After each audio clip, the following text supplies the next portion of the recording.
नमस्कार, आप देख रहे हैं न्यूज़ पर मैं हूँ आपके साथ नफीसा खान। आखिरकार चुनाव आयोग ने जारी कर दिया है वो डेटा, वो लिस्ट जिसको लेकर देश और विपक्षी पार्टियां इंतजार कर रही थी। सागर शाह जी मेरे साथ जुड़ चुके हैं जो कि गुजरात से हैं। तमाम चीजों पर अपनी बेबाकी से बात रखते हैं और जब इतना बड़ा डेटा सामने आया है, चुनावों से ठीक पहले, वो भी सुप्रीम कोर्ट की फटकार के बाद, तो चर्चा करना जरूरी हो जाता है सर। सबसे पहले इन आंकड़ों को कैसे देख रहे हैं? आंकड़े की बात हम जरूर करेंगे, लेकिन हमारे गुजराती में एक कहावत है, जो जी सर। इंसान दूसरों के लिए खड्डा खोदता है, यानी कि जी। गड्ढा, वो खुद वक्त आने पर उसी में गिरता है। जो आज भारत के अंदर 10 साल के बाद सबूत के साथ विथ प्रूफ साबित हो चुका है कि इंसान को कभी भी दूसरों के लिए गड्ढा नहीं खोदना चाहिए। तो यह बात हमारे देश के प्रधानमंत्री पर बिल्कुल लागू हो चुकी है। पूरे विश्व में किसी भी देश में ऐसा प्रधानमंत्री नहीं होगा जो खुलेआम ओपनली अपने ही देश में भ्रष्टाचार करेगा। आप देखिए, मैं इनकी शुरुआत बताना चाहता हूं। आपने एक बात कही कि लोग बोल रहे हैं, ट्रेंड हो रहा है सोशल मीडिया पर कि चोर है, चंदा चोर है। कौन है चंदा चोर? हम नाम भी ले लेना, यह आरोप तो प्रधानमंत्री पर लग रहे हैं। और यह बात तो विपक्ष के सबसे बड़े नेता, सबसे लोकप्रिय नेता राहुल गांधी बोल रहे थे, चौकीदार चोर है, चौकीदार चोर है। उनके ऊपर फटकार लगाई लोगों ने कि आपको ऐसे शब्द नहीं बोलने चाहिए। लेकिन राहुल गांधी जो बोलते हैं, जिस बात को बोलते हैं, नमस्ते ट्रंप से लेकर कोरोना से लेकर चुनावी बॉन्ड से लेकर हर बात पर, किसान के कानून, 3 जो कानून थे उसके ऊपर, हर बात में राहुल गांधी सच साबित हुए हैं। आपने बोला चंदा चोर, चंदा चोर नहीं, हफ्ताखोर, हफ्ता वसूली, चौकीदार चोर साबित हो गया है। और देखिए, इसकी पूर्व भूमिका के लिए 2 मिनट के लिए आपको मैं बताना चाहता हूं। 2013 में यह मोदी सरकार और इस मोदी सरकार के साथ एसोसिएटेड जितनी भी पार्टियां थी, इन्होंने यूपीए 1 और यूपीए 2 के बाद 2013 में एक मोर्चा खोल दिया था। उस सरकार ने ना इनके ऊपर फव्वारे लगाए, ना इनके ऊपर कोई रोक लगाई, ना इन्हें निलंबित किया, ना इन्हें अरेस्ट किया, ना किले लगाई। तब लोकशाही, लोकतंत्र जिंदा था कि जो सत्ता में होते हैं उनके सामने कोई भी व्यक्ति अपना विरोध प्रदर्शित कर सकता है। तब इस भारतीय जनता पार्टी ने और खास करके नरेंद्र मोदी ने तरह तरह के भ्रष्टाचार के आरोप कांग्रेस के ऊपर लगाए थे। उसमें सबसे बड़ा घोटाला दिखाया गया था 2G स्पेक्ट्रम का, लेकिन उसमें आज तक 10 साल के बाद भी कोई परिणाम नहीं आया है। ऊपर से 2G स्पेक्ट्रम घोटाले में जितने भी लोग थे वो धीरे धीरे करके आज की सत्ताधारी पार्टी के साथ ही डायरेक्टली या इनडायरेक्टली जुड़े हुए हैं। कैग, उस वक्त के जो कैग के डायरेक्टर थे, उन्होंने माफी मांगी है कि मैंने ये जो आंकड़ा दिया था 2G स्पेक्ट्रम घोटाले का 1.76 लाख करोड़ का, उसके ऊपर उन्होंने माफी मांगी है देश के सामने। नेशनल हेराल्ड केस में राहुल गांधी और सोनिया गांधी को 10 साल से परेशान किया जा रहा है और घंटों तक उनकी पूछताछ की गई है। उन्होंने कोऑपरेट भी किया है, लेकिन अभी तक कोई परिणाम नहीं आया है। अगस्टा वेस्टलैंड कंपनी, उसके अंदर भी सोनिया गांधी को इसी डबल इंजन की सरकार में, मोदी की सरकार में क्लीन चिट मिली है। लेकिन आज देखिए, इस प्रधानमंत्री ने जिस चुनावी बॉन्ड को यह कहकर 2017 में लाया गया था कि यह पारदर्शी है, अगर इसे लाएंगे तो चुनावी फैसलों में, सरकार चलाने में हमें मदद मिलेगी और पारदर्शिता आएगी, सब कुछ ट्रांसपेरेंट होगा। लेकिन आप मुझे बताइए कि यह कैसे ट्रांसपेरेंट हो सकता है जिसके अंदर बॉन्ड खरीदने वाला और एनकैश कराने वाला सिर्फ 2 ही लोग एक दूसरे को जान सकते हैं। विपक्षी पार्टियों को भी पता नहीं चलेगा कि इस चुनावी बॉन्ड के द्वारा भारतीय जनता पार्टी को कितने पैसे मिले या दूसरी पार्टियों को कितने पैसे मिले। लेकिन भारतीय जनता पार्टी को, नरेंद्र मोदी की सरकार को यह पता चलेगा कि जो जो चुनावी बॉन्ड खरीदे गए हैं उनमें से हमें इतने मिले हैं और दूसरी विपक्षी पार्टियों को कितने मिले हैं। और उसकी धारणा पर पूरे 10 साल के अंदर विपक्ष के 90% जितने भी ईडी, इनकम टैक्स और सीबीआई की जो रेड लगवाई गई है, इसी चंदा का जो इंफॉर्मेशन है, जो प्रधानमंत्री और सरकार के पास जाता है कि दूसरे लोगों को कितने चुनावी बॉन्ड के पैसे मिले हैं, तो उसके आधार पर 90% केसेस में उनके ऊपर रेड लगवाकर, और उसमें से सिर्फ 25 कन्विक्ट हुए हैं और 24 को सजा मिली है। तो उन्हें परेशान किया गया, उन्हें प्रताड़ित किया गया, उनके पास से चंदा लिया गया, एक्सटॉर्शन के तौर पर चंदा लिया गया, चंदा लेने की अवज में उन्हें ठेके दिए गए लाखों करोड़ों रुपए के। तो ये पूरा का पूरा जो कौभांड जो कहा गया था, जो स्कैम, जो घोटाला, सबसे बड़ा घोटाला पूरे देश का, या फिर हम कह सकते हैं कि कुछ जो अलग अलग देश है उनमें भी ऐसा घोटाला नहीं हुआ होगा, ऐसा घोटाला इस देश के किसी व्यक्ति ने नहीं, किसी आम व्यक्ति ने नहीं, किसी चीफ मिनिस्टर ने नहीं, लेकिन उंगलियां प्रधानमंत्री पर उठ रही है। और ये बिल्कुल ट्रांसपेरेंट नहीं है, कंप्लीटली नॉन ट्रांसपेरेंट है, क्योंकि देश के लोगों को पता नहीं है कि किन लोगों ने चुनावी बॉन्ड खरीदे, और ये चुनावी बॉन्ड का जो पैसा है वो किस किस पार्टी को मिला, ये देश के लोगों को पता नहीं है। जबकि जो हमारा अधिकार है राइट टू नो का, उसके हिसाब से अगर सरकार में जो भी चंदा आता है, जो भी डीलिंग होती है, जो भी ट्रांजैक्शन होता है, जो भी पैसा आता है, वो देश के लोगों को पता चलना चाहिए। तो अगर देश के लोगों को पता नहीं चल रहा है तो ये ट्रांसपेरेंट कैसे हुआ? तो ये सबसे बड़ा धोखा है।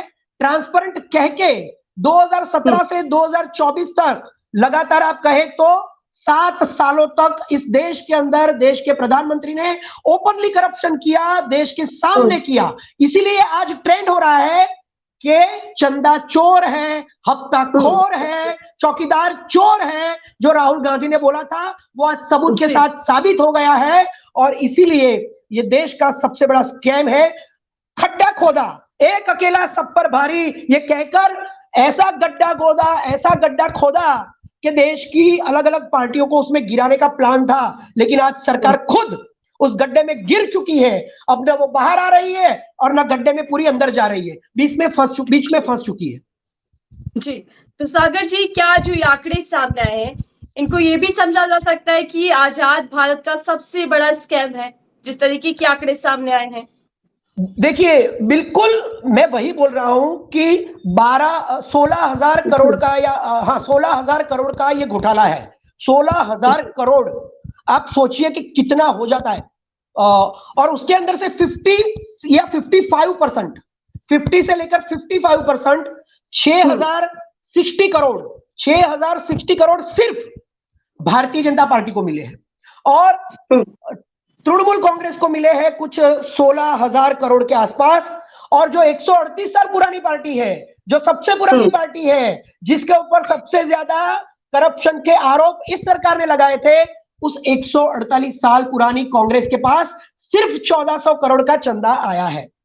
जो दूसरी विपक्षी पार्टियां हैं, सारी पार्टियां हैं, सबको मिले, बहुत सारी पार्टियां हैं, आप है, शिवसेना है, एनसीपी है, समाजवादी पार्टी है, एआईडीएमके है, डीएमके है, वाईएसआर है, आरजेडी है, बहुत सारी पार्टियां हैं, करीबन 27 पार्टियों को मिला है। वो सभी पार्टियां अपना डेटा देने के लिए तैयार है, लेकिन जिसको सबसे ज्यादा पैसे मिले हैं, 50% से ज्यादा, 55% के आसपास, वो पार्टी जो कि देश की सरकार है, जो देश के प्रधानमंत्री के अंडर में चलती है, वो खुद नहीं चाहते कि इसका आंकड़ा बाहर आए। लेकिन मैं सलाम करता हूं उन सारे याचिकाकर्ताओं को, एडीएर को, कांग्रेस की नेता जया ठाकुर को, उसके बाद सीपीआईएम जो पार्टी है मार्क्सिस्ट, उनको, और आरटीआई कार्यकर्ता लोकेश बत्रा जैसे लोगों ने लगातार याचिकाएं लगाई, और प्रशांत भूषण और कपिल सिब्बल जैसे जो बहुत नामी वरिष्ठ अनुभवी जो वकील है, एडवोकेट्स है, उन लोगों ने लगातार इस केस के पीछे पड़कर सुप्रीम कोर्ट को सारी जानकारियां दी, और सुप्रीम कोर्ट ने 15 फरवरी को इसको असंवैधानिक कह के इस पर रोक लगाई। इसी से ये पता चलता है कि सरकार ने कितना बड़ा घोटाला, कितना बड़ा स्कैम किया है। लेकिन फिर भी सरकार डेटा देने से आनाकानी कर रही है, बच रही है, एस्केपिज्म अपना रही है। जब 15 फरवरी को बोला गया सुप्रीम कोर्ट के अंदर कि 6 मार्च तक सारी जानकारियां देनी चाहिए आपको, एसबीआई को, और वो चुनाव आयोग के वेबसाइट पर उसे अपलोड किया जाना चाहिए, कोई एक्शन नहीं लिया गया एसबीआई की तरफ से, जो देश की सबसे पुरानी, सालों पुरानी बैंक है, जिसका 2.25 लाख या 2.5 लाख का स्टाफ है। उसके बाद 4 मार्च को एसबीआई ने समय मांगा कि हमें 6 महीने चाहिए, 30 जून तक का समय चाहिए ताकि चुनाव हो जाए, तीसरी बार घोटाले करके सो कॉल्ड विश्व गुरु फिर से आ जाए और फिर तो कोई पूछने वाला होगा नहीं। लेकिन सुप्रीम कोर्ट को मैं फिर से सलाम करता हूं कि उन्होंने एक नहीं सुनी और उन्होंने कहा कि मुझे अब कम से कम एक दिन के अंदर यानी कि 24 घंटे के अंदर मुझे इसका डेटा चाहिए। और एसबीआई के वकील की भी कुछ नहीं चली, किसी की कुछ नहीं चली, देश के प्रधानमंत्री की कुछ नहीं चली और डेटा जब देना पड़ा तब आप बोलिए कि 80% से 90% जो स्कैम हुआ है वो तो बाहर आ चुका है। अब सिर्फ जरूरत है यूनिक कोड की। अभी भी एसबीआई ने यूनिक कोड प्रोवाइड नहीं किया है। यूनिक कोड जो होता है वो एक ऐसी चीज होती है इस चुनावी बॉन्ड के अंदर कि उससे ये पता चल जाता है कि जिन जिन लोगों ने चुनावी बॉन्ड खरीदे हैं तो वो जो चुनावी बॉन्ड है एनकैश किसने करवाया है, किस पार्टी ने करवाया है, ये अगर आपको पता करना है यानी कि मैचिंग करनी है, आपको मिलान करना है दोनों का कि किसने किसको दिया और किसने किससे लिया, तो उसके लिए चाहिए यूनिक कोड। वो यूनिक कोड भी चुनावी बॉन्ड के अभी तक प्रोवाइड नहीं किए गए हैं। अभी भी सरकार एस्केपिज्म का अपना जो तरीका है वो जारी रख रही है। लेकिन ये भी इसके ऊपर भी याचिका दाखिल कर दी गई है। प्रशांत भूषण जो वकील है उन्होंने याचिका दाखिल कर दी है कि यूनिक कोड भी चाहिए।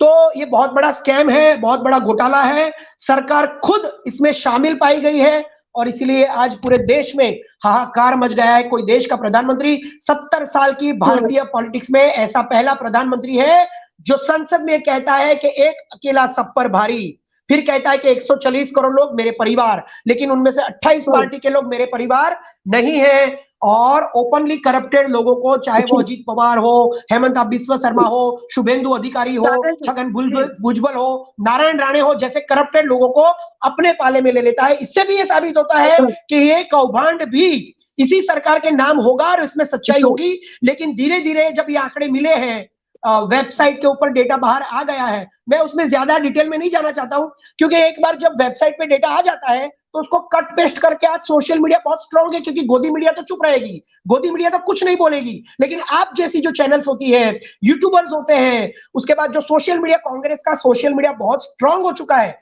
लोग कहते हैं, भारतीय जनता पार्टी की सरकार भी डरती है कि कांग्रेस के लोग अब सोशल मीडिया में बहुत स्ट्रांग हो चुके हैं, तो वो सारा डेटा कट पेस्ट करके आज पूरे भारत में सारे व्हाट्सएप ग्रुप के अंदर, सारे सोशल मीडिया प्लेटफॉर्म पे स्प्रेड हो चुका है। इनकी बदनामी तो हो चुकी है और ये चुनाव में इसका बहुत बड़ा असर होने वाला है।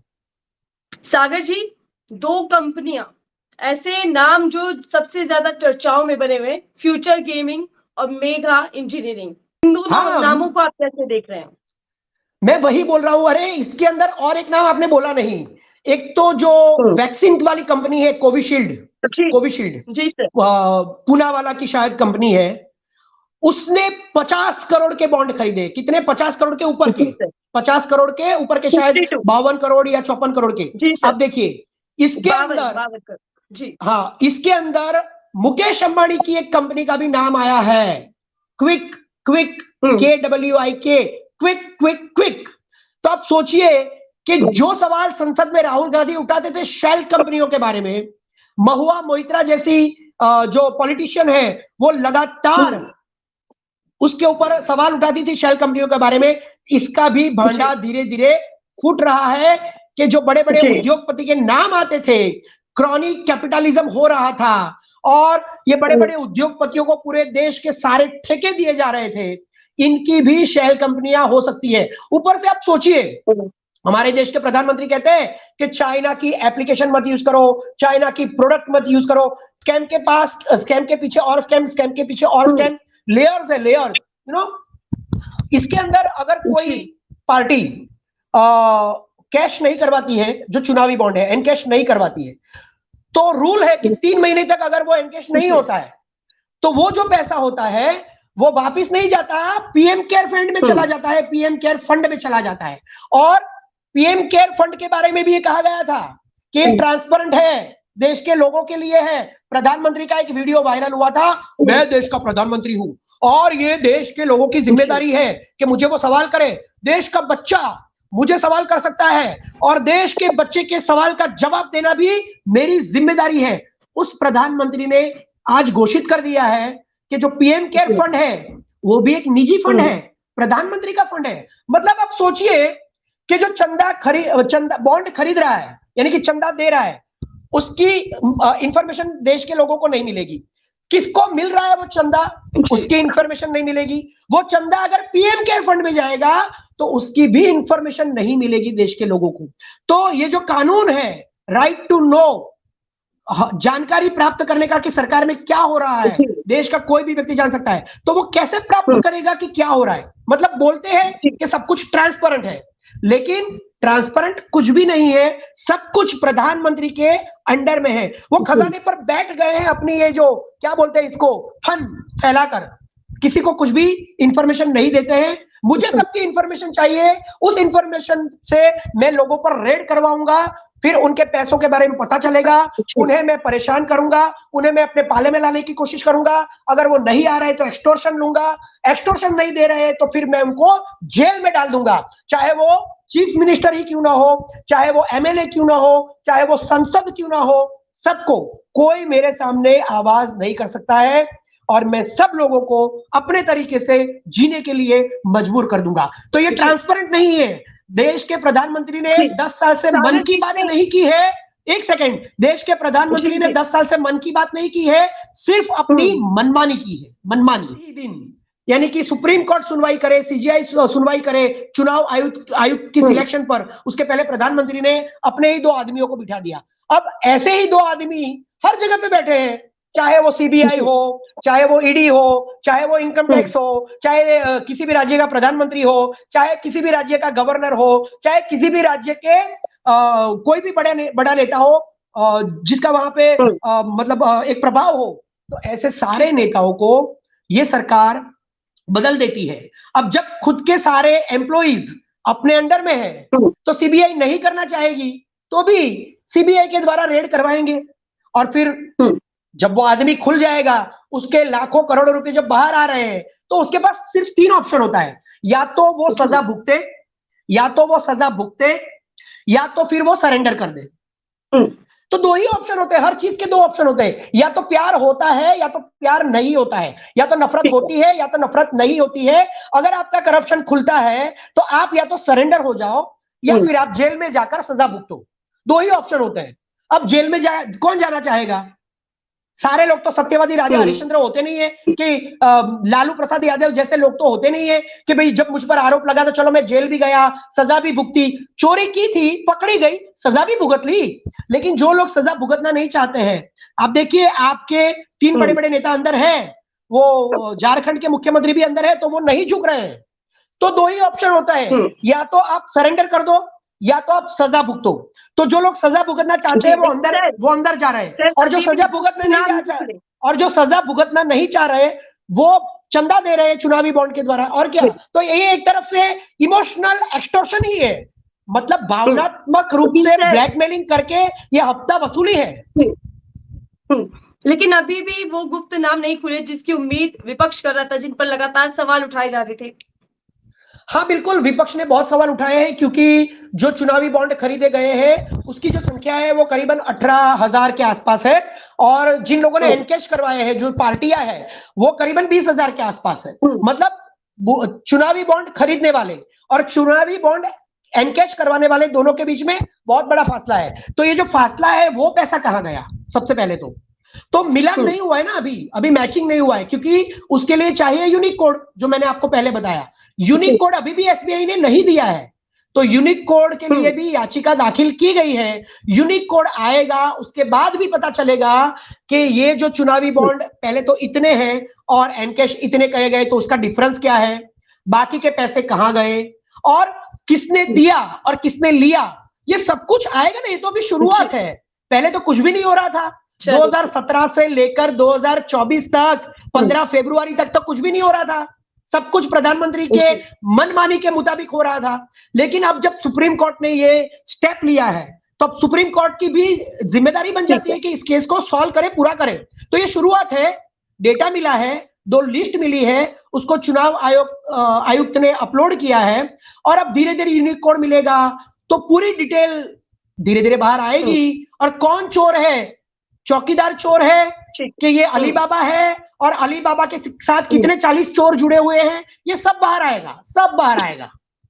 ठीक है, बहुत बहुत धन्यवाद हमसे बातचीत करने के लिए। सागर शाह जी से हम खासा बातचीत कर रहे थे कि जो खुलासे हुए इसमें अभी और कितने खुलासे बाकी हैं, कितने पेज खुलने वाले और कितने नाम सामने आने वाले हैं। लेकिन फिलहाल जो आंकड़े सामने है उससे यही साबित हो रहा है कि बीजेपी सबसे बड़ी पार्टी है जिसको सबसे ज्यादा चंदा मिला है। तो ऐसे में चुनावों पर कितना प्रभाव पड़ने वाला है और क्या बीजेपी के लिए मुश्किलें बढ़ जाएंगी चुनावों से पहले, इस सवाल बना हुआ है। इस सवाल को लेकर आपकी राय क्या है हमसे साझा कीजिएगा। फिलहाल के लिए दीजिए इजाजत।